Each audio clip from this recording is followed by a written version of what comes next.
वरहमतुल्लाहि वबरकातुह। बिस्मिल्लाहिर्रहमानिर्रहीम। मैं हूँ रशीद अहमद। आप देख रहे हैं health touch Rashid Ahmed YouTube channel. आपको मेरी चैनल पे हेल्थी और टेस्टी और नई नई रेसिपी रोज़ देखने को मिलेगी। आप अगर अच्छी अच्छी रेसिपी देखना चाहते हैं तो मुझसे जुड़े, मेरे चैनल को सब्सक्राइब कर लें और बेल को हिट कर लें और ऑल का ऑप्शन ज़रूर चुन लें। चलिए देखते हैं आज की रेसिपी। बिस्मिल्लाहिर्रहमानिर्रहीम। आज की वीडियो में मैं आप लोगों के साथ में चाइना ग्रास का डबल लेयर का एक हलवा या फिर पुडिंग जो भी आप कहें उसका रेसिपी शेयर करूंगा। अगर इसको चाइना ग्रास को अगर भी कहते हैं तो इसका हम रेसिपी देखेंगे। बहुत ही ये लजीज होता है, बहुत टेस्टी होता है। आपके घर में मेहमान आवे तो आप इसे बनाकर खिलाएं और तारीफ भी उसका हासिल करें। ये 10 ग्राम का अगर का पैकेट है, इसमें 10 ग्राम होता है। इसको चाइना ग्रास बोल के भी आप ले सकते हैं, पंसारी की दुकान में मिल जाएगा। अब इसको 3-4 टुकड़ों में हम छोटे छोटे पीस में कट करके इसको पहले हम धोएंगे तो इसमें थोड़ा सा धूल मट्टी जो रहता है निकल जाए। धुलने के बाद में इसके अंदर हम 1 से 1.5 गिलास पानी डाल के जितने में ये पूरा पीस डूब जाए उसको भिगा के एक साइड में रख डालेंगे 15-20 मिनट के लिए। और दूसरा एक पतीली ले लेंगे, उसके अंदर फुल फैट वाला ये मिल्क जो भी कंपनी का मिले आप उसे ले करके खौला लें। उसको जब खौल जाए उसको और अपने टेस्ट के अनुसार उसके अंदर शक्कर डाल के स्वीट कर लें। नहीं, खौलना ज़रूरी है। खौलने के बाद थोड़ा आँच स्लो करके एक 5 मिनट उसको पका लें ताकि थोड़ा सा गाढ़ा हो जाए तो उसका टेस्ट थोड़ा बढ़ जाएगा, इन्हेंस हो जाएगा। समझे नहीं। अब उसके अंदर जितना आपको चाहिए उसी हिसाब से शक्कर डालें और शक्कर भी इसको दूध को बॉयल होने के बाद ही डालें।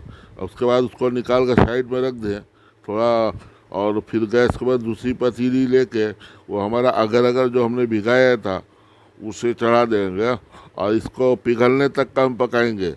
ये गल के पूरा पानी में एकजान हो जाना, पानी के साथ मिल के लिक्विड बन जाना, उस वक्त तक इसको पकाएंगे।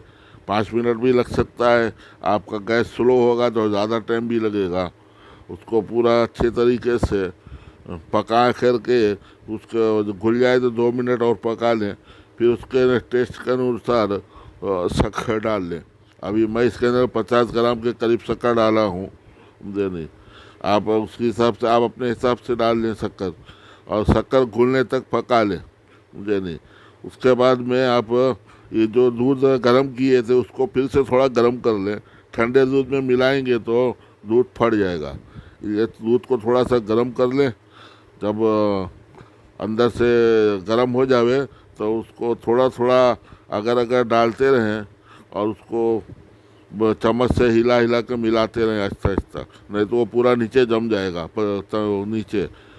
और इस गैस को स्लो रखें, हल्के आंच ग्लो गैस में पकाते रहें। पूरा मिला करके स्लो आंच में एक 5 से 7 मिनट अच्छे से पका लें इसको। जब दूध अच्छे से पक जाए तो उसको गैस ऑफ कर दें और थोड़ा हल्का ठंडा कर लें चम्मच से चला करके। बहुत ठंडा करने की ज़रूरत नहीं है। और उसके बाद इसको 2 हिस्सों में हम तकसीम कर लेंगे। 2 कप लेके दोनों में आधा आधा हम डाल लेंगे। जैसे 2 कप इसलिए कर रहे हैं कि हमें डबल लेयर बनाना है ना। 1 कप में आधे में अलग हम कर लेंगे और आधे में फिर कलर बनाएंगे। तो ये आधा उठा कर हम वापस पतीली में डाल लेते हैं जिसमें कलर बनाना है, और आधा जो है उससे हम जिस ट्रे के अंदर हम जमाएंगे उस ट्रे के अंदर डाल के इसको फ्रीजर में डाल कर पहले ठंडा कर लेंगे ताकि ये आधा जो हमने किए रख कर डाला है ये थोड़ा ठंडा होकर जम जावे। और जब तक वो जम रहा है हम ये दूसरे आधे के अंदर हमारे मनपसंद का कलर हम मिला लेंगे। फूड कलर मिलाएं। नहीं, ये हम ग्रीन कलर में डाल रहा हूँ, आप अपने हिसाब से येलो डाल लें, रेड डाल लें, पिंक का डाल लें। जो भी कलर आपको अवेलेबल हो वो डाल करके उसको अच्छे से मिला लें। और उसके बाद अच्छे से निकालने के बाद वो अंदर से ट्रे निकाल के उसके अंदर इसको डाल के डाल दे। वो हमारा कैमरा भी से बंद हो गया था तो वो डालते हुए नहीं पकड़ पाया। अब डालने के बाद ऊपर ड्राई फ्रूट अंदर डालें, हल्का सा थोड़ा ठंडा करके फिर डालें। पहले थोड़ा डाल लें तो थोड़ा अंदर हो चले जाएगा, बाद में ठंडा करके ऊपर डालें और इसे फिर फ्रिज के अंदर 1 से 2 घंटे के लिए छोड़ दें। एकदम अच्छे से ठंडा हो जाए उसको बाहर निकाल के उसको पलट लें किसी भी प्लेट में रख के, और फिर उसे दोबारा पलट लें दूसरा प्लेट लगा के, ताकि वो वापस से ऊपर आ जाए जहाँ पर हमने ड्राई फ्रूट सजाया था। नहीं, अब इसे चाकू की मदद से अपने मनचाहा तरीके से शेप कर लें, स्क्वायर कट करें, बर्फ़ी की साइज कट करें और उसके बाद उसे सर्व करें। आपको रेसिपी पसंद आई हो इसको लाइक कर लें और शेयर करें, कमेंट भी करें और मेरे चैनल को सब्सक्राइब ज़रूर करें। चलिए दूसरी रेसिपी के साथ दूसरी वीडियो में मुलाकात करेंगे इंशाअल्लाह। अल्लाह ताला हमारी हिफाजत फरमाए, आमीन।